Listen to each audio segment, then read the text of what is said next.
Mas mi-level up ang mga programa o proyekto sa mga youth leaders sa kabarangayan ning Dakbayan sa Sugbo.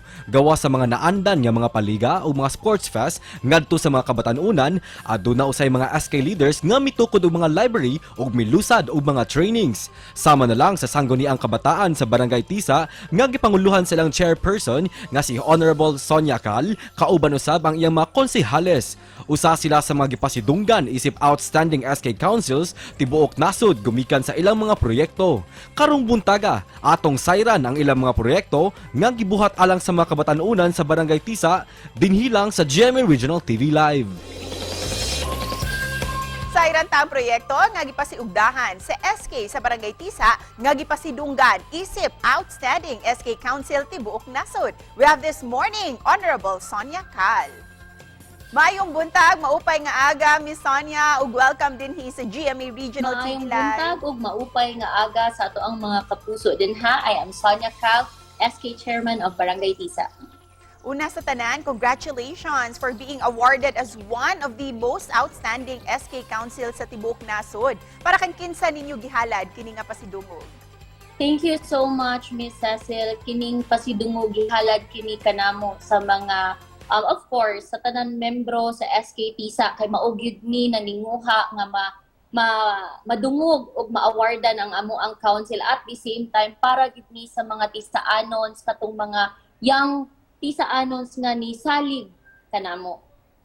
Mama, mahimo bang masayran kung unsa ang inyong mga proyekto alang sa mga kabatanunan diya sa Tisa? Una is ang katong SK project namo nga na-awardan pud pag 2019 as the most outstanding SK project in the Philippines. That was the UC Tisa Cares wherein naka-provide mi og libreng training sa ato ang mga young tisaanons nga karon nakatrabaho na in town sila because of that training. And then second project nga gusto na kong i-share or i-highlight ang kining Barangay Tisa Youth Center karon kung asa ko nag-stay karon no.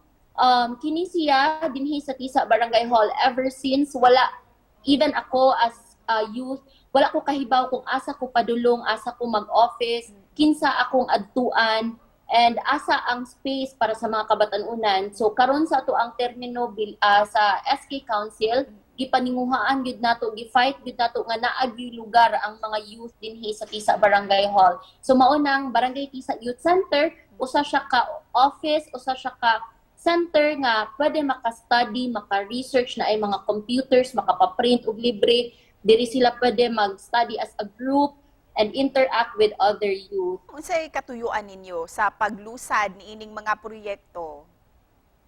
Ato gyud ning gi-fight o gipaningkamutan kay tungod dili ta gusto nga first sa Barangay Tisa Youth Center dili ta gusto nga ang mga youth kung moanhi og barangay hall wa sila kahibaw kung asa mo adto.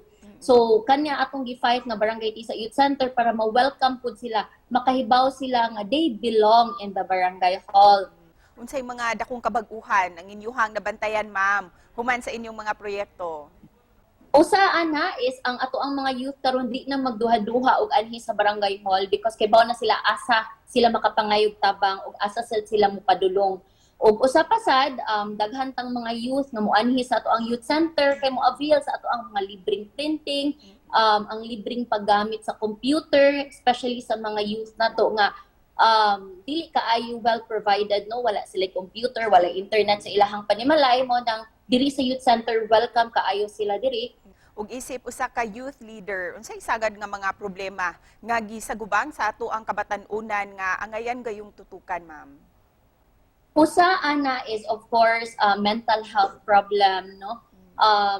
Karon ato naman nang gi-promote ang mental health awareness and also ang ikaduha is kani ato ang mga youth maugyoy kanang gisigi og bukod aning pag-inganyo sa drogas ug terorismo. So mauni ang mga duha sa mga main problems nga ato jung ginatutukan at the same time gipaningkamutan nga maka-come up tag effective nga programa ug activities para mailayo ang ato ang mga youth especially aning droga ug terorismo. Ug isip pa na pos, unsay mensahe nga gusto nimong ibilin sa ato ang mga kapuso karong buntaga? Unta nga magpadayon mo og suporta sa ato ang mga activities, especially nga kanang gipang-organize sa mga youth. Unta mo padayon mo og believe nga ang mga kabatanunan kaya mo serbisyo, kaya sad mo lead sa ato ang nasod.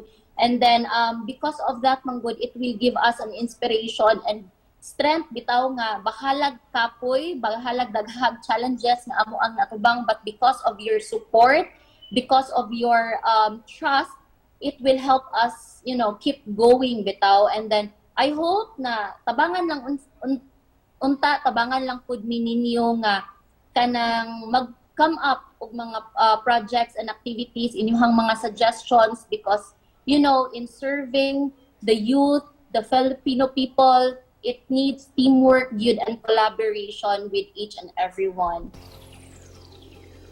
Ug daghang salamat kanimo, Ma'am Sonia, ug Godspeed sa inyong mga proyekto. Daghang salamat, Miss Cecil. May buntag.